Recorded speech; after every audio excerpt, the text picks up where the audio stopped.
નમસ્કાર દર્શક મિત્રો, દેશ અને દુનિયાના તાજા સમાચાર તેમજ ઉપયોગી માહિતીના ફરી એક નવા વિડીયોમાં આપ સર્વે દર્શક મિત્રોનું હાર્દિક સ્વાગત છે।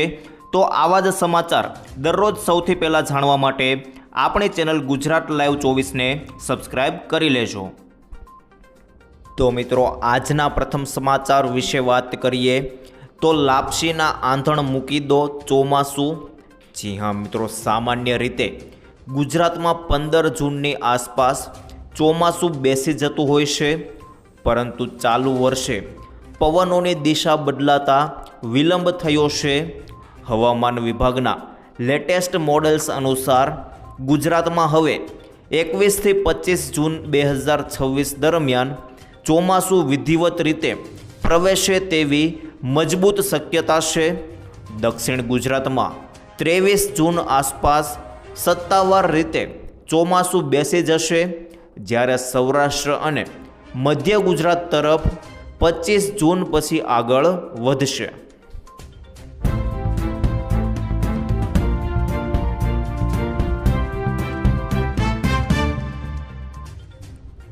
ત્યારબાદ આગળ જોઈએ તો ખુશ ખબર, ઈરાન અમેરિકાનું યુદ્ધ પૂર્ણ। જી હા મિત્રો, અમેરિકાના રાષ્ટ્રપતિ ડોનાલ્ડ ટ્રમ્પે ઈરાન સાથે શાંતિ કરાર થયાની જાહેરાત કર્યા બાદ પીએમ મોદીની આ પ્રતિક્રિયા સામે આવી છે। ટ્રમ્પે જણાવ્યું હતું કે આ કરાર હેઠળ અમેરિકા હોર્મુઝ સ્ટ્રેટ પરની નાકાબંધી હટાવશે અને જહાજોની મુક્ત અવરજવર સુનિશ્ચિત કરશે। ઈરાને પણ કરારની પુષ્ટિ કરી છે। શુક્રવારે સ્વિટ્ઝરલેન્ડના જીનીવામાં અમેરિકા અને ઈરાન વચ્ચે શાંતિ કરાર પર હસ્તાક્ષર થવાના છે। આ જાહેરાત બાદ વિશ્વભરના બજારોમાં ઉત્સાહ જોવા મળ્યો છે। આજે એશિયન બજારોમાં તેજી નોંધાઈ હતી, જ્યારે વૈશ્વિક સ્તરે ક્રૂડ ઓઇલના ભાવમાં પણ ઘટાડો થયો હતો, જેના કારણે પરિસ્થિતિ સામાન્ય થવાની આશા વધી છે।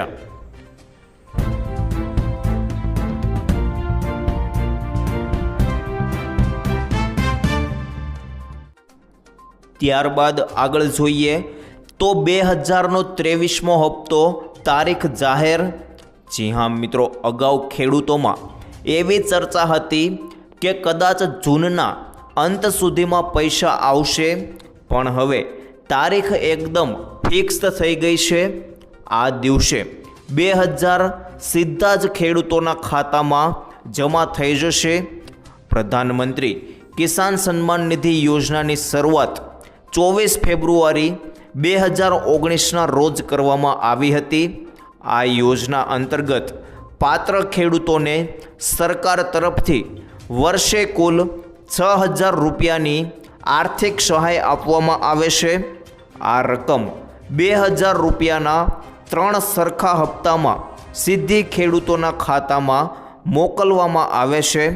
અત્યાર સુધીમાં સફળતાપૂર્વક 22 હપ્તા જમા થઈ ચૂક્યા છે અને 23મો હપ્તો ખાસ કરીને જૂનના અંત સુધીમાં અથવા જુલાઈની શરૂઆત સુધીમાં ખેડૂતોના ખાતામાં જમા થઈ શકે છે।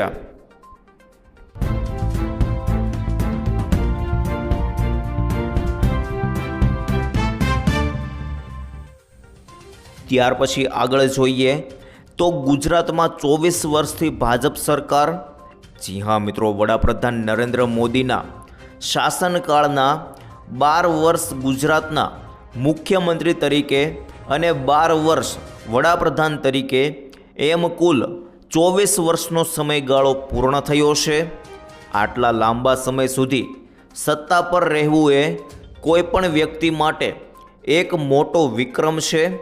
સત્તા અને તેની આસપાસના વર્તુળોમાં 30 વર્ષ જેટલો સમય પસાર કર્યા પછી ભાજપ દ્વારા વારંવાર ગરીબી નાબૂદીના વચનો આપવામાં આવ્યા હતા। સરકારના દાવાઓ અને સામાન્ય માણસની પીડા વચ્ચેની આ ખાઈ સતત વધી રહી છે। આદિવાસી વિસ્તારોમાં પીવાના પાણીની અછત, બાળકોમાં કુપોષણ અને રસ્તા પર રઝળતા ગરીબીના ઝૂંપડા એક વિકાસના દાવાઓ માટે મોટા પ્રશ્નાર્થ ચિહ્નો છે. નેતાઓ જ્યારે મંચ પરથી ગરીબી નાબૂદીના ભાષણો આપે છે ત્યારે તેઓ વાસ્તવિકતાથી આંખ આડા કાન કરે છે. જનતાએ હવે નેતાઓની પોલ સમજવાની જરૂર છે, જે વિકાસના નામે માત્ર સપનાઓ વેચીને સત્તા ટકાવી રાખવા મથે છે.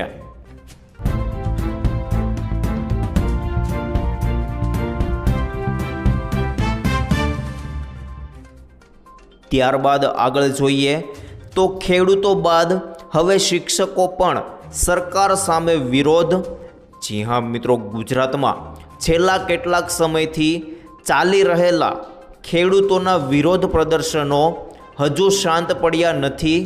ત્યાં જ રાજ્ય સરકાર માટે વધુ એક મોટો પડકાર ઊભો થયો છે. ગુજરાતના સરકારી અને પ્રાથમિક શિક્ષકોએ હવે પોતાની પડતર માંગણીઓ અને બદલાયેલા નિયમો સામે સરકાર સામે ખુલ્લો મોરચો માંડ્યો છે. અખિલ ભારતીય પ્રાથમિક શિક્ષક સંઘની તાજેતરમાં મળેલી એક ઉચ્ચ સ્તરીય બેઠકમાં લેવાયેલા ચોંકાવનારા નિર્ણય મુજબ આગામી 17 જૂનથી 20 જૂન સુધી રાજ્યના તમામ 33 જિલ્લાઓમાં શિક્ષકો દ્વારા ઉગ્ર ધરણા પ્રદર્શન અને આવેદનપત્ર આપીને વિરોધ નોંધાવવામાં આવશે.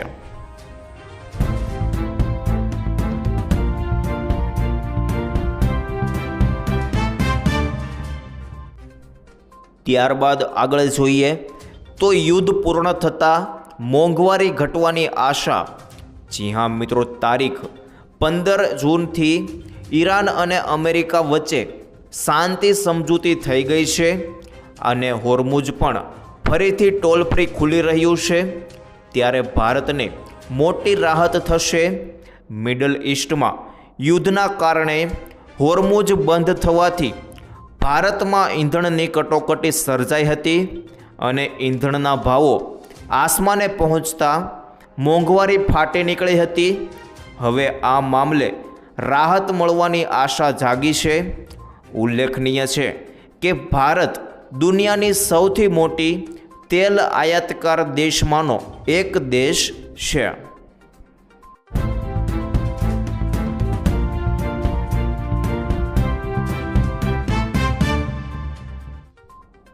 ત્યારબાદ આગળ જોઈએ તો 2030 સુધીમાં ગુજરાત વાયર ફ્રી.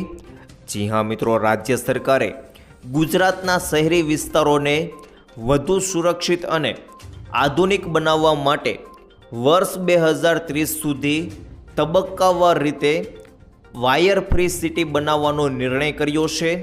પ્રથમ તબક્કામાં રાજ્યની 17 મહાનગરપાલિકાઓ અને અન્ય શહેરી વિસ્તારોને આ યોજનામાં આવરી લેવામાં આવશે. હાઈ ટેન્શન અને લો ટેન્શન વીજ કેબલ ઉપરાંત વિવિધ નેટવર્ક કેબલોને પણ ભૂગર્ભમાં લઈ જવામાં આવશે. સરકારનું માનવું છે કે આ નિર્ણયથી જનજીવન વધુ સુરક્ષિત બનશે અને અવરોધ વિનાનો વીજ પુરવઠો મળી શકશે. આ ઉપરાંત ઉર્જા ક્ષેત્રમાં ગુજરાતને વધુ એક સિદ્ધિ મળી છે. રૂફટોપ સોલાર ઉર્જાના ક્ષેત્રમાં નોંધપાત્ર કામગીરી બદલ વર્ષ 2026ના રાષ્ટ્રીય સ્તરના પુરસ્કાર માટે ગુજરાતની પસંદગી કરવામાં આવી હોવાનું પણ વાઘાણીએ જણાવ્યું છે.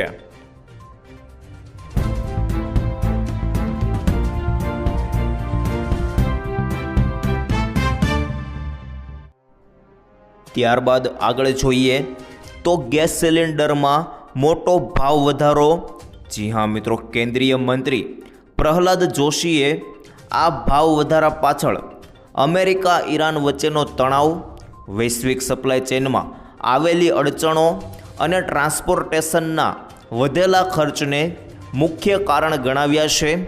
7 જૂનના રોજ ઘરેલું ગેસ સિલિન્ડરમાં 29 રૂપિયાનો વધારો ઝીંકાયો છે, પરંતુ સરકારના મતે વૈશ્વિક પરિસ્થિતિ જોતા આ ભાવ વધારો માત્ર એક મજબૂરી બની ગઈ છે.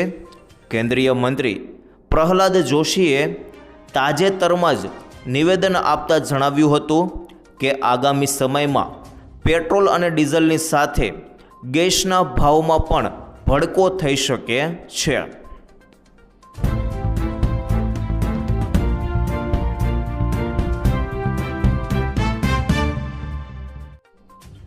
ત્યારબાદ આગળ જોઈએ તો ખેડૂતો ઘરે બેઠા 36,000 રૂપિયા મળશે. જી હા મિત્રો, પ્રધાનમંત્રી કિસાન માનધન યોજના મુખ્ય રૂપે દેશના એવા નાના અને સીમાંત ખેડૂતો માટે ડિઝાઇન કરવામાં આવી છે જેમની પાસે કુલ મળીને 2 હેક્ટર કે તેથી ઓછી ખેતીલાયક જમીન છે.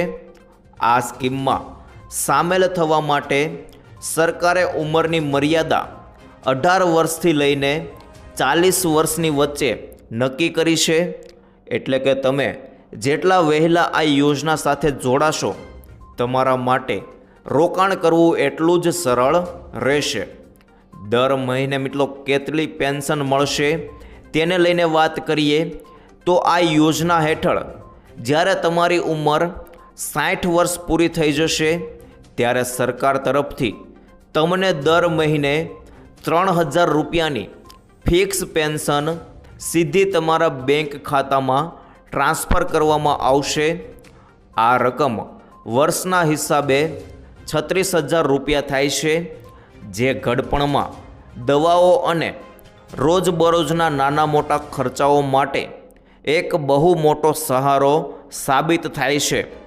સૌથી સારી વાત એ છે કે જો કોઈ કારણોસર ખેડૂતનું અવસાન થાય છે તો તેમના જીવનસાથીને 50% એટલે કે 1,500 રૂપિયા મંથલી પેન્શન ફેમિલી પેન્શન તરીકે આપવામાં આવે છે.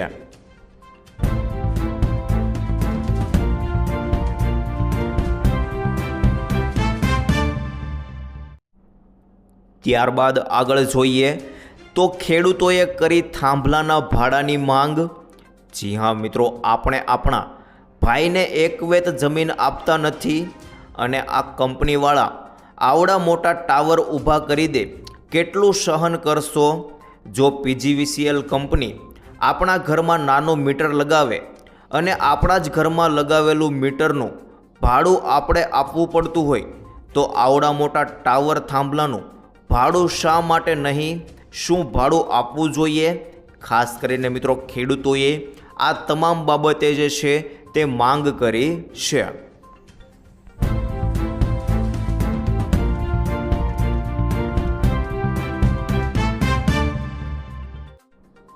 ત્યારબાદ આગળ જોઈએ તો અલ્નીનો અને દુષ્કાળને લઈને અંબાલાલ. જી હા મિત્રો, અલ્નીનોની અસર થવા છતાં આશાજનક સ્થિતિ છે. આ વર્ષે અલ્નીનોની અસરને કારણે ચોમાસા અંગે શરૂઆતથી જ ચિંતાઓ વ્યક્ત થઈ રહી છે. હવામાન નિષ્ણાતો માને છે કે અલ્નીનોના કારણે વરસાદના વિતરણમાં અસમાનતા જોવા મળી શકે છે. તેમ છતાં અંબાલાલ પટેલનું કહેવું છે કે વચ્ચે વચ્ચે અલ્નીનોની અસર જોવા મળશે, પરંતુ ચોમાસું સંપૂર્ણપણે નબળું નહીં પડે. ખાસ કરીને જુલાઈ મહિનામાં સક્રિય થનારી વરસાદી સિસ્ટમ રાજ્ય માટે રાહત લાવશે.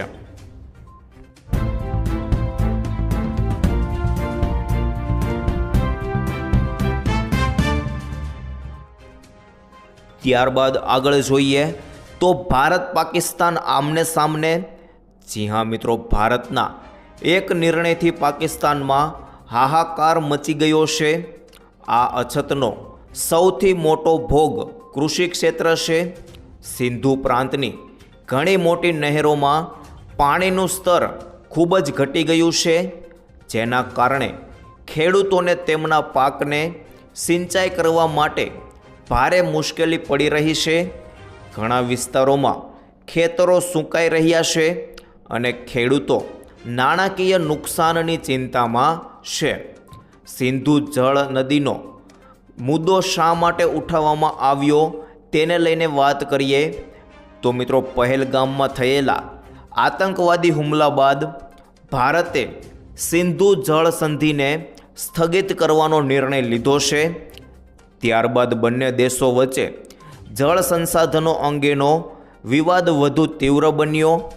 ભારત સરકારે સતત કહ્યું છે કે આતંકવાદને ટેકો આપનારા રાષ્ટ્રને પાણી પૂરું પાડવામાં આવશે નહીં. તાજેતરમાં કેન્દ્રીય નેતૃત્વએ આ બાબતે પોતાના મક્કમ વલણનો પુનરોચ્ચાર કર્યો છે.